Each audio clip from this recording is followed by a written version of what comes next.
గతేడాది జూన్ 5న వారం రోజుల పరిశోధనల కోసం అంతర్జాతీయ అంతరిక్ష కేంద్రానికి వెళ్లి అనూహ్యంగా అక్కడ చిక్కుకున్న భారత సంతతికి చెందిన నాసా వ్యోమగామి సునీతా విలియమ్స్, ఆమె సహచరుడు బుచ్ విల్మోర్లు 9 నెలల అనంతరం తిరిగి భూమిపైకి చేరుకున్న ఈ ఇద్దరు వ్యోమగాములను భూమికి తీసుకొచ్చేందుకు నాసా స్పేస్ ఎక్స్ సంయుక్తంగా క్రూ 10 మిషన్ను చేపట్టాయి. మార్చి 17న కెనడీ స్పేస్ సెంటర్ నుంచి బయలుదేరిన ఫాల్కన్ 9 రాకెట్ క్రూ డ్రాగన్ను ఆదివారం ఐఎస్ఎస్కు విజయవంతంగా చేరింది. డాకింగ్ ప్రక్రియ ముగిసిన తరువాత అందులోని 4 వ్యోమగాములు ఐఎస్ఎస్లోకి ప్రవేశించారు. అనంతరం వీరికి బాధ్యతలు అప్పగించిన సునీతా విలియమ్స్ విల్మోర్లు భారత్ కాలమానం ప్రకారం మంగళవారం ఉదయం 10:15 తిరుగు ప్రయాణమయ్యారు.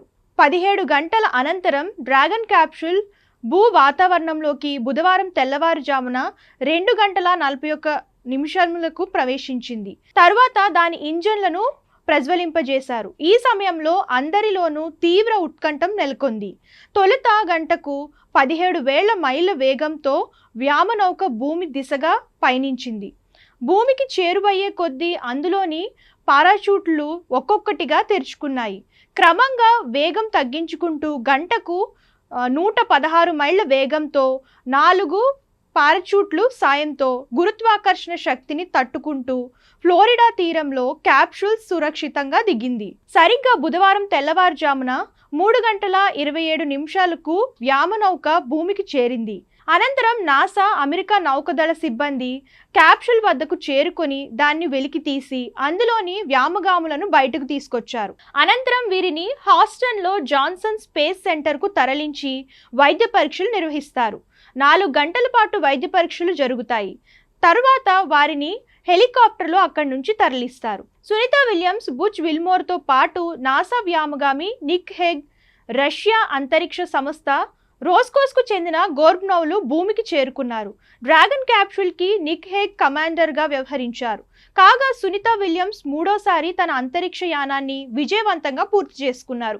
ఈ ఘనత సాధించిన తొలి మహిళా వ్యోమగామిగా సునీతా విలియమ్స్ చరిత్ర సృష్టించారు. తొలిసారి 2006, తర్వాత 2012లో రెండోసారి వెళ్లారు.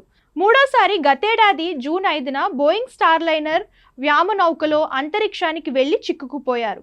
భూమికి సురక్షితంగా చేరుకున్న అనంతరం సునీతా విలియమ్స్ బృందం అందరికీ హాయ్ చెప్పింది.